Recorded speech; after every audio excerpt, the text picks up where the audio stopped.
Howdy all, time for another unboxing. We know from the title already what we're doing today, so no beating around the bush, let's get straight into it.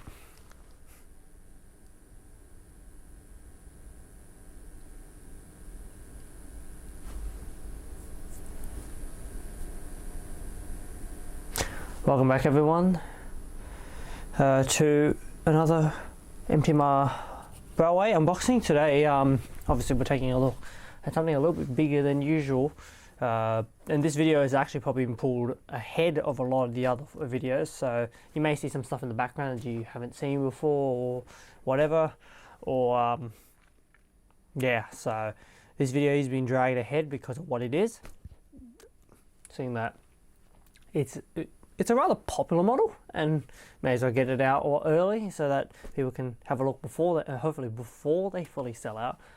Unfortunately, I think I may miss that again, so I do apologize, but there's obviously going to be another run hopefully in the future. So let's get into it. Just going to get it out of the bubble wrap, separately packed compared to everything in the package, which is nice, but we already know what it is. So as we pull it out,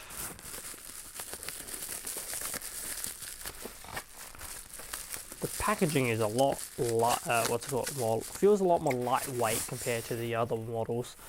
Of course, this is Kato's HO box. This is the D51, product number 1203, their brand new standard version D51 that Kato has just brought out. This follows on from 1202, which is Kato's D51, or previous version of the D51. This has been supposedly retooled from that model, so let's go take a look. We may attempt to do a comparison with 1202 in the future, but obviously these models have to be detailed first. Let's get into it. Pulling off the top cover, this is actually a larger size box, because if I grab our old model, this is the C56 box that we may have seen in the previous video. If you haven't, it's in our second-hand unboxing playlist. Go take a look if you're interested. And this, what's it called? It's obviously not a brand new model. It's in the brown box. It's the original run 2002 model. You can see how the size differences in the boxes now. So yeah, it is interesting they decided to go for a bigger box, but I guess it also makes sense because unlike that one, which is polystyrene, this is foam. Here's the instruction manuals. Only a couple of parts to put on. They've actually a lot less parts than the original model. Mainly front gear and rear gear. So yeah, not bad. It actually makes things a lot easier. There's a light switch apparently. Couplings if you were to want to change those out. And spare parts for whatever spare parts you may want. It is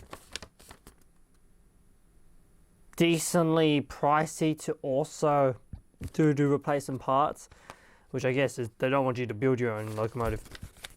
So 39,000 yen to just get a new chassis. Let's pull the foam out. It's just sort of, there's a smell to this foam. It's this thicker sort of style foam, which is we've seen these previously in some of our special edition models, not from Japan, from Britain. So it's not the first time I've had to get this sort of stuff. You can see it's got the outer layer of foam, then the inner layer of foam, which is where the model is sitting, and we've also got our detail parts, yay and yay, at the front and back. This box is actually kind of loose in here, which is interesting. So it's a weird style box, really. Well, I'm so used to Australian style boxes. Anyways, number plates. You get the numbers D51, 341, 368, 359, and 379 in the box. Handrails for the front, screwdriver for the light, air pipes and so forth like that. I see another thing down here. That's your front thing. I forgot what it's called. I should know what it's called. It's the one that, it's the thing that opens the front door, and I can't remember what it's 100% called. Whatever that is. I think the box says, I think the thing says to pull apart from the sides of the box. Yes. Pull out on the box and let the panel drop.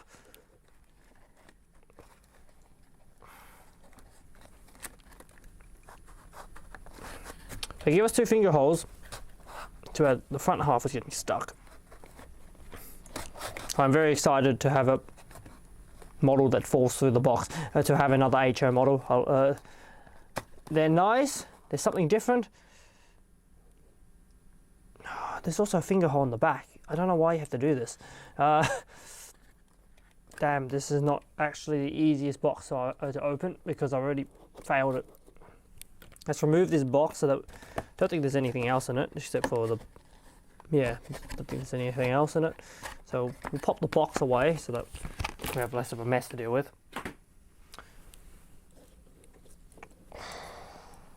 It's just a bit heavy. And supposedly lie onto its side, so I guess I'll use the top of it. Wow, we're going in quite far just trying to unbox a model. How do you get this out without breaking stuff?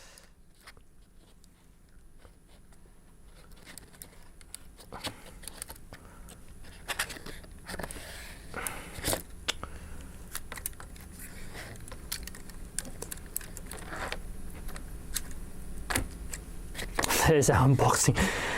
That looked more painful than it should have been. There we go. Let's get on. Let's do our close-ups, and there's some pieces of foam stuck in here. Don't know how to get these out. There we go. There's a piece of foam here, and there's another piece of foam down here. So I'll get those out off camera, or I could leave it there. I guess it's no, it's going to conflict with its movements. So I'll get that removed off camera. And then we'll continue onwards for our close-up. I'm very excited to take a look. That doesn't open. Yeah, let's go take a look. Alright, well, here we are. It's on the desk. Feels a bit weird doing something so large, regularly. It's not often you do HO. We do HO on this channel, so, or double O. Anything on this larger scale. Anyways, let's do our bit of a first impression. So we'll do a quick spin. And then we'll do the brief history of the model, of the D51 class. It's not going to be too much different from what we see in the HO, in the N scale, N gauge models. And then we'll go and do our close up. So let's go.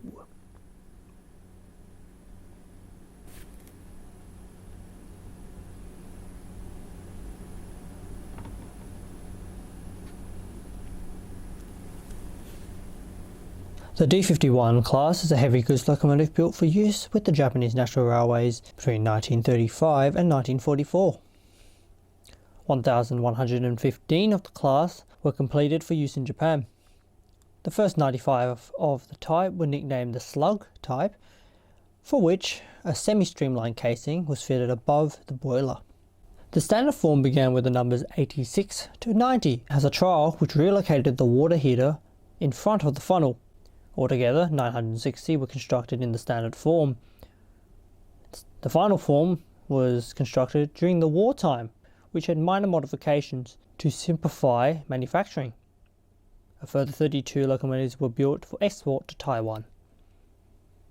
In Japan, the D51s operated all over the country on both mainline and branch lines. Their capabilities saw them equally capable to operate freight and passenger services. The D51s operated until the demise of steam. The last sector to operate steam was the Mikado region, where 4 D51s were allocated on the last day of steam in 1975. Various locomotives have made it into preservation, with over 100 statically in parks, museums and collections. 2 D51s are preserved operational in Japan, these being D51 200 with JR West and D51 498 with JR East. Alright, let's begin our close-up view. We're going to start with the front of the unit. I'm hoping the thing isn't spinning away from me. The heavier weight of the unit does make it harder.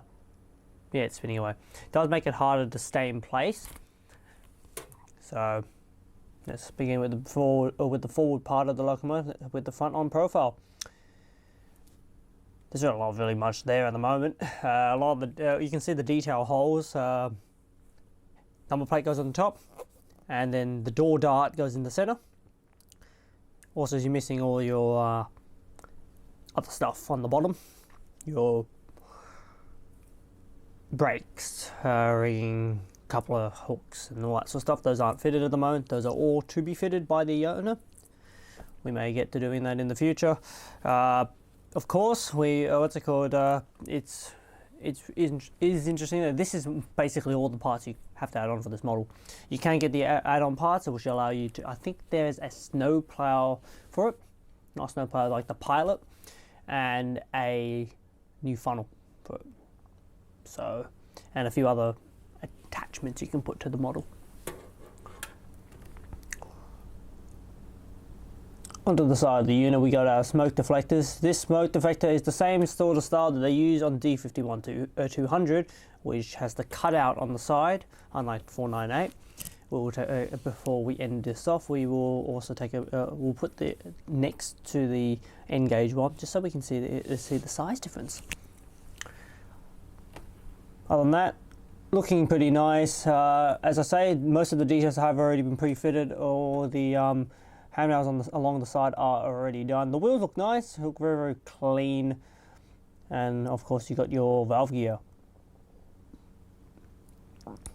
You got a compressor on this side. The air compressor, I think they got two sets of them on the D51s, so, but those are all pre-fitted. Looks very, very good. Got a bit of color differences, as you can see, for the different piping work, same like the N gauge ones, which is really, really nice. You got your safety valves on the top of the and of course you've got your steam dome, which should have a removable cap to switch on and off that headlight. Two little holes on the side of the cap for your number plate.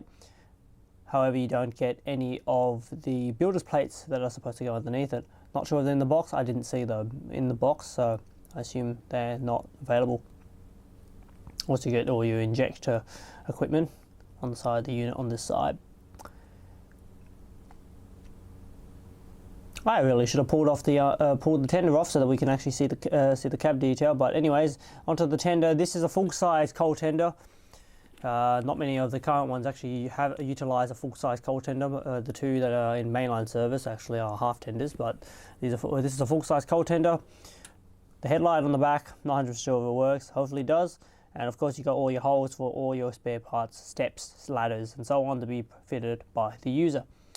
These come pre-fitted with knuckle couplers. These are the Kato style knuckle couplers, so they operate slightly differently to how, for say, a KD coupler would operate. Bogie swivel, can't believe I have to say that. Thanks, arm. And then we've got more of our equipment on this side. There is a bridging plate, a foot plate bridging plate between the main unit and the tender. It closes up that gap like they do in real life. Coming onto this side of the unit, once again we have some other equipment on this side. I've got about our valve gear. That is also a moving pony truck, which is really nice. You've got your steam generator on the top, and you got your whistle on the side of the steam dome.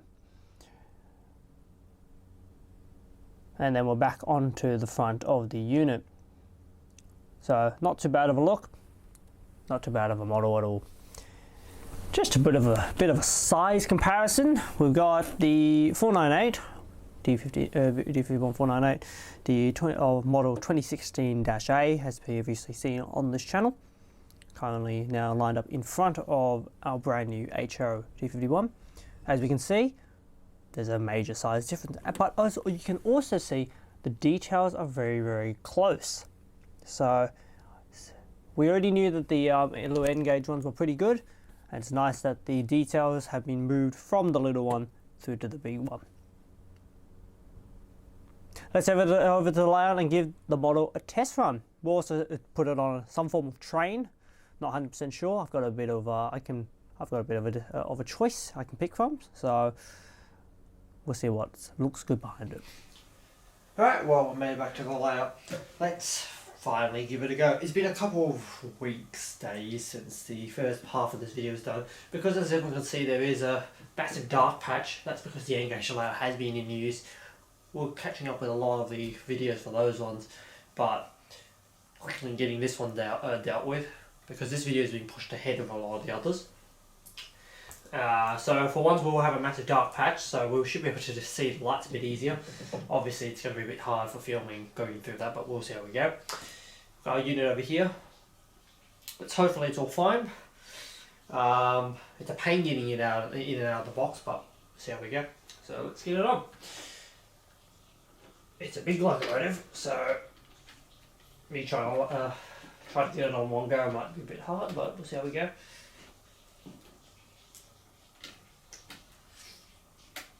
Of course, we haven't put any of the details on it yet. We're just going to make sure everything works, ensuring that anything that is wrong we can fix it before we go and have all the little details on.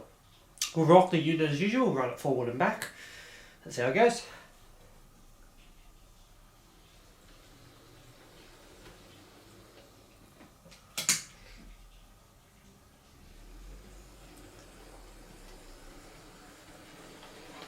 I haven't nailed the unit on properly. The tender. I just physically haven't put any of the bills on apparently.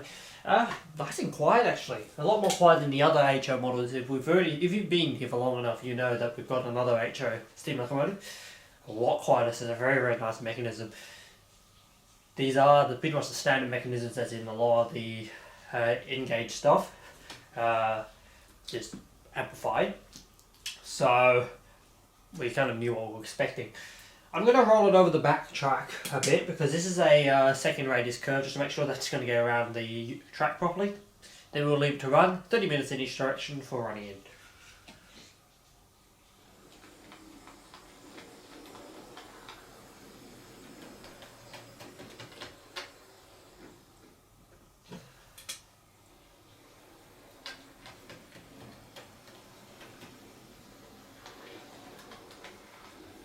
Okay, so it is a little tight for it. I may get a close up of that so you could have seen that later on. The front bogie does rise actually. The front bogie does rise up coming around that corner because of how tight it is. So we'll see how that goes because there's a lot of corners on this load obviously. And hopefully makes it through. Okay, with that, let's get it moving. 30 minutes in each direction. We'll get a couple of running shots of it as a light, and then we'll go in and run it with some freight rolling stock, which should put it in the same case as the C56 last time we saw. But let's go.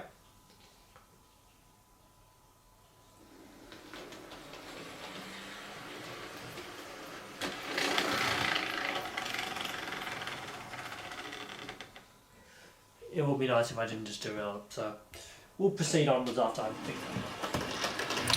Right, me again. I need to quickly say this before we continue onwards. I am running the unit without the tender. That's purely since the tender does not like the corners at this higher speed. We're doing approximately 50% on the controller, which is weird because my controller is actually saying 30%. Something wrong with my controller as well. Anyways, so I pulled the tender out. You can see the drawbar. There's no electrical connection. There's only pickup connection basically. So there's nothing easy to do. You'll notice that that's how we're going to be running it for the running in, and then eventually we'll go and couple it up. We'll put the tender back on. We'll put some counter wagons on. Hopefully we won't have a problem at a slower speed. But let's see how we go.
Right, and there we are, we've got our running in done. It's a bit of an oddball running in, as you probably can tell that the unit is facing in the wrong direction. Usually we would have it facing the other way. Had to rotate it just for this run because it was derailing whenever it was coming over the corner. That back pony truck was derailing. I may actually, if we can get it rolling,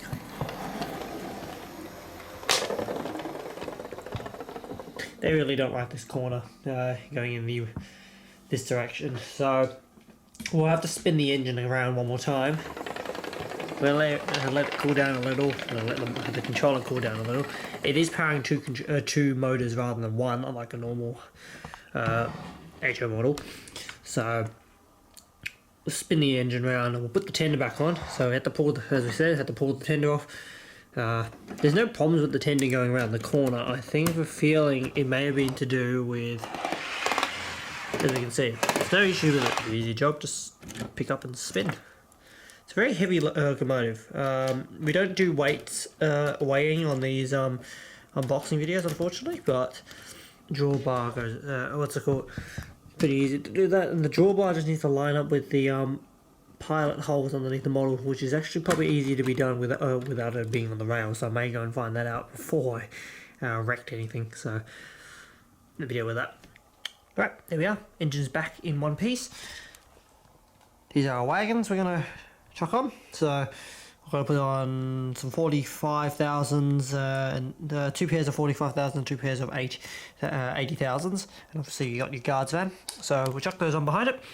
You see them, and we'll go to a fade on with all the carriages in the background, wagons in the background, so they're different things. So here we are, got our train connected, a couple of 4-wheeler wagons as we said. So just for reference, I was planning for that unit to be behind the tender. Didn't really want another 4500 like the C56's video. However, Kato's new couplers that they use in their HO models is a bit interesting, as they don't open the same way like the older models. So instead the coupler splits in the center. This makes it very hard for some of the larger older couplers to actually tie on. So this unit has a KD fitted, and because the KDs do lock on, so these ones, it seems like it's missing, can tie onto the engine properly. So just so there's a bit of heads up, it does prefer the newer style rolling stock with the newer couplers or standard KD knuckle couplers, which is a bit interesting. Definitely interesting that they decided to make that change in the couplings. It does make it a bit hard against all the other units I have as well. So because pretty much all the HO JP fleet uses the old style couplings, so maybe it might be time to get some of them converted over to KDs. Anyways, let's get the model moving. This shouldn't be too bad, hopefully. Hopefully it doesn't fall off the rails. There's a very likely chance it will. So we won't be running it too quickly. Not as fast as we were doing the test anyway, during the testing phase. So let's go.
So it isn't the worst idea that I probably pull this video up to a close.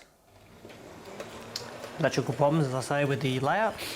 The unit does have a bit of momentum, so if you notice it seems to take a while to slow down. That is also why. But we'll do another loop as we talk. Definitely running very nicely now. Hasn't derailed, which is nice. So getting used to filming something a little bit bigger at least. It's a very, very smooth run, as we can see. You may notice that at some points it seems to slow down and then speeds up again. That is because there are some quite heavy gradients on this layout.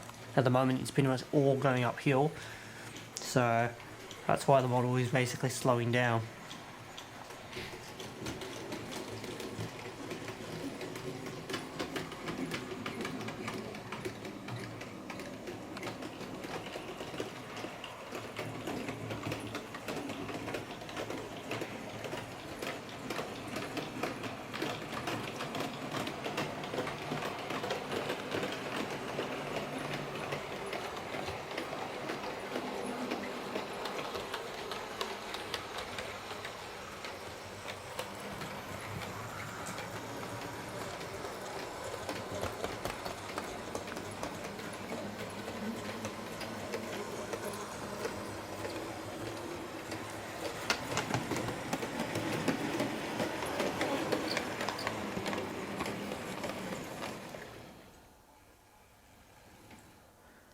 Yeah, what do we think?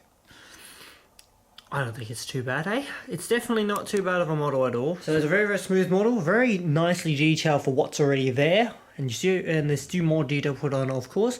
The unit does not have numbers pre-fitted, as per most of the Japanese standards. It's very rare that they usually have numbers fitted, so you have to put those on yourself.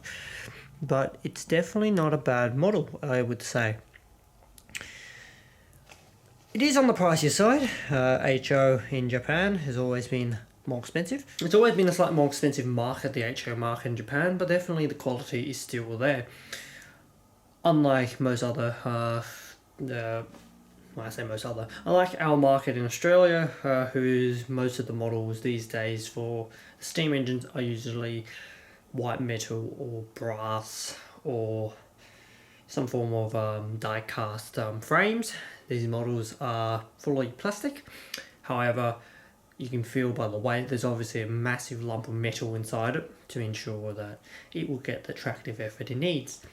The new design of the motor arrangement, this uses a twin motor arrangement compared to the single motor arrangement that was featured in the C56's video, is definitely a lot smoother. It's a lot quieter and definitely does the job. Whether or not it will be good in the long term for having two motors other than one, we'll find out. There have been a few models that have had reports of some issues. For example, the fact that there were some issues with the valve gear supposedly clashing, but doesn't seem like we're having that problem on this model, which is good to see. Otherwise that will be a headache and a half, because obviously we're not warranting this model back to Japan. There is no DCC on this model. This model is stock standard DC, and there is no easy way to convert it. You will have to do a full-on manual conversion if you were to DCC this model. However, apparently there is still a sound capsule, so somewhere to put the speaker in the tender. So it's a mixture of a tooling from the old 1202 and into this one, which is the 1203 model.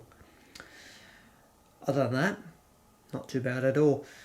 There is an accessories pack that you can purchase for this model to make this model more unique, or based on a particular type of variation that you may want. Or there's obviously a whole lot of other brass components, because the D51s, like the Australian DD class, almost certainly every single engine had some form of modification that was unique to them. This is the standard design, i.e. the warm variation of the D51 steam locomotive.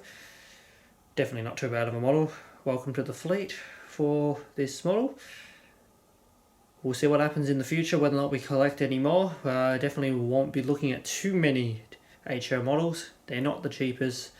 They are not quite nice, but obviously the N-gauge market is where it's at for the Japanese market. But with that, I hope everyone has enjoyed joining us for taking a look at this rather different model for the industry. It was a rather surprising one as well when it was re-announced. Anyways, with that, we'll catch you all next time. Stay tuned for more.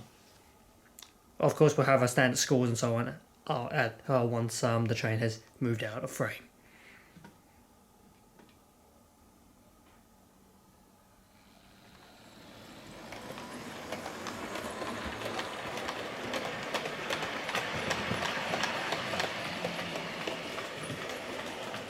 Okay, I hope some of you guys have stuck around. It's not usual that we have to make a cut in after we've already said the farewell to the video, but with a week out before the video is being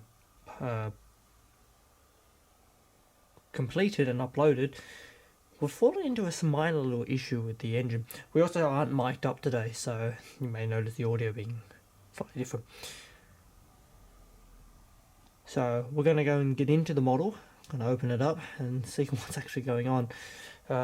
What's it called? As I talk, you will see we're going to put on a quick clip right now.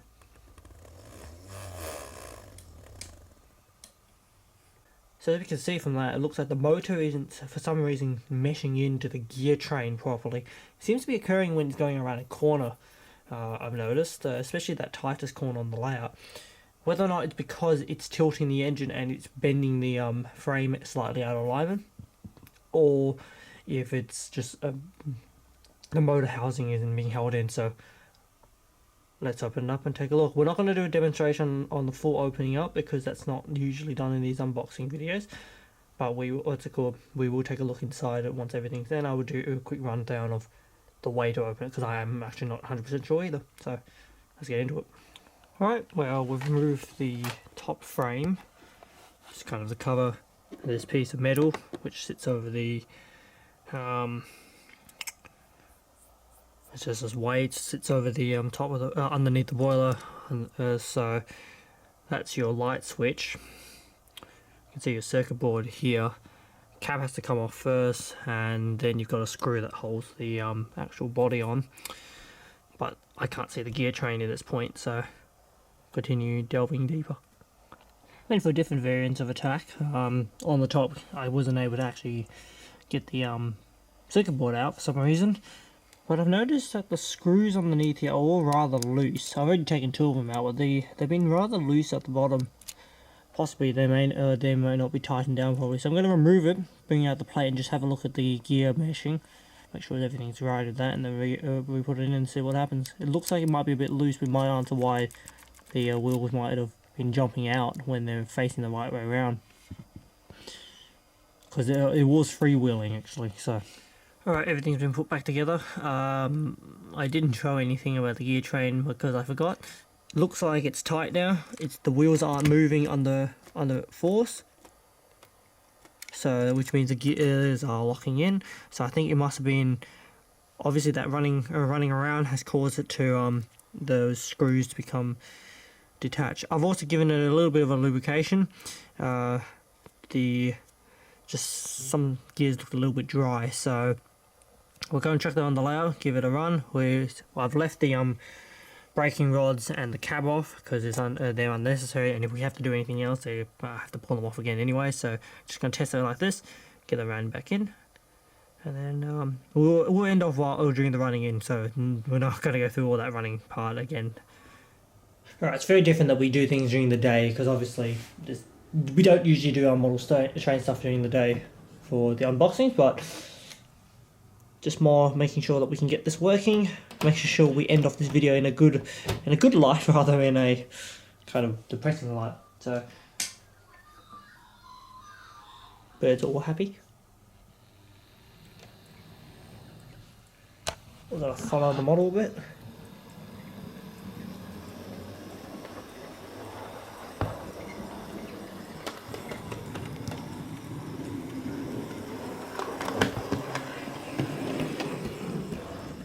Looks like it's working all well and dandy again. So I think what was happening there was the frame was being bent a little, slowly loosening those screws, and the screws eventually became loose. And then the base keeper wouldn't hold on to the gear properly when going around that very, very tight corner we have. Because obviously that is actually tighter than the regulation.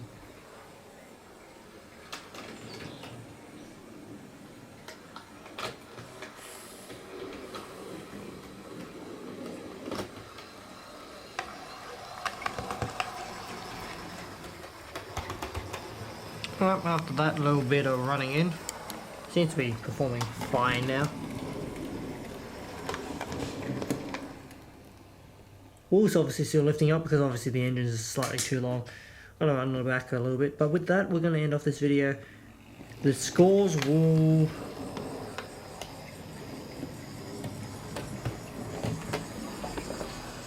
Yeah, that was a bad idea. The scores will reflect the new numbers and so on, what's it called, for performance, but other than that everything else will not be changed. We'll put 2 numbers in this time though for the performance, one prior as per initial and one as per this. It's only going to lose probably about a mark or so, because unfortunately having a keeper plate which seems to not want to stay on the model, that bottom plate, does obviously cause a few, what's it called, is not ideal, but again it might be because I am using track curves which are very, very tight for a locomotive of this size. I am better for branch operations, so the C56 was definitely more suitable for this. But with that, thank you for joining us for this video. We'll catch you all next time.